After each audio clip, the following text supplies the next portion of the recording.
I think you're lying, Rasik. I think some of your men aren't fully licensed. Hey guys, Church of Judge Joe here, and today I'll be doing a breakdown of my British Territorial Army impression kit of the early 1990s, specifically based off the footage provided by Codbotherer on YouTube during his time training at Stanford Training Area in 1992. Originally for my research on the Mark IV helmet, it later became an impression kit on the British Territorial Army. Unlike most impression kits I made in the past, which is usually based off of period photos as well as other impression kits on the internet, this impression kit is based off the footage as well as some comments provided by Codbotherer, as during this time I actually had a discussion with him in the comment section on YouTube on the type of kit he was equipped with during his time in the Army. This video seeks to highlight the gear and equipment used by the Territorial Army based on the footage and answers provided by Codbotherer. If you guys interested, I recommend you guys watch his original videos down in the description below.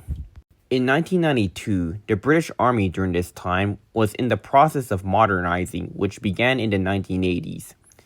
This included the introduction of the Mark VI, the SA-80, and later the PLCE web gear, with the accompanying rucksack. Much of the equipment had yet made it to the Territorial Army, with the PLCE, for example, not arriving until 1994.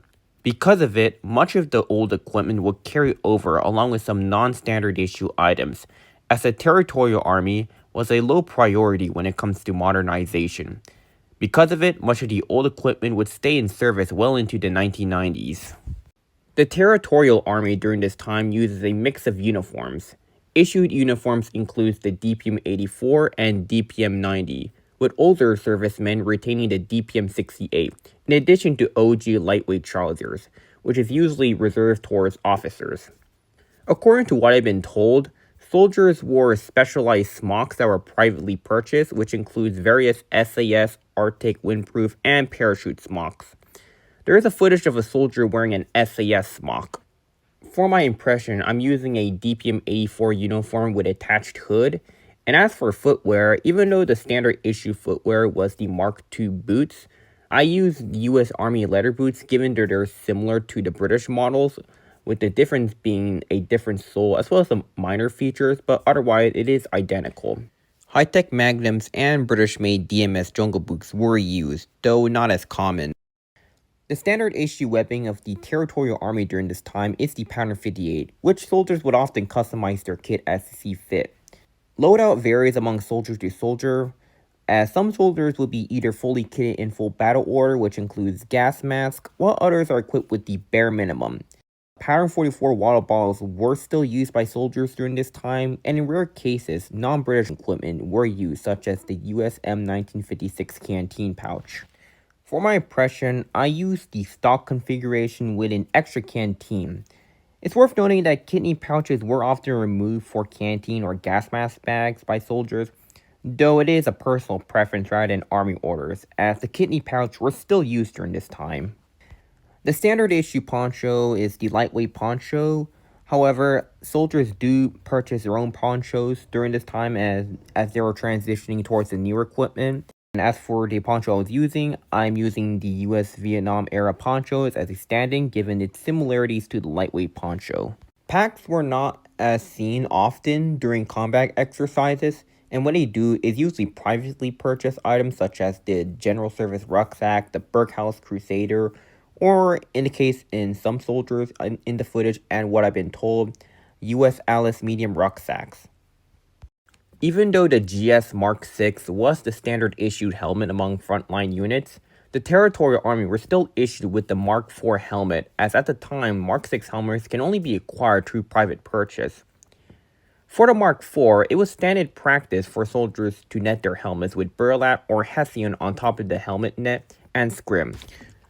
When it comes to the Territorial Army, the Mark IV is often seen without any helmet coverings or very minimal, with the Mark VI more often or not being seen having a helmet cover due to the helmet covering being made of DPM. For my impression kit, I originally wanted to add scrim for my Mark IV helmet, but given my lack of knowledge and experience, I decided to leave it as is. By 1992, the Territorial Army had begun switching over to the then new L-85 rifle and L-86 machine gun. For what I've been told, the unit had just switched to the new rifles by the time this footage took place. I don't have an L-85 or any weapons to showcase, therefore I'm just going to skip it. As for edged weapons, bayonets were generally not carried during combat exercises, though soldiers did use a variety of issued or privately purchased items. Issued items include the Glock short machete, as well as various combat knives ranging from civilian to military issue. For what I've been told, Rambo-style knives were quite popular among soldiers. Given how uncommon knives were during training, I decided not to add it, but if I were to add it, I'd use the finished combat knife. Overall, even though it's not 100% accurate, I'm happy how it turned out, as I was able to create a more personalized impression kit while keeping it faithful to the source material. I'd like to thank Codbotherer for helping me confirm some of the kit that was used during combat training, as well as providing detail that's not seen in the video. I hope you guys enjoyed this video, and that's pretty much it. Bye.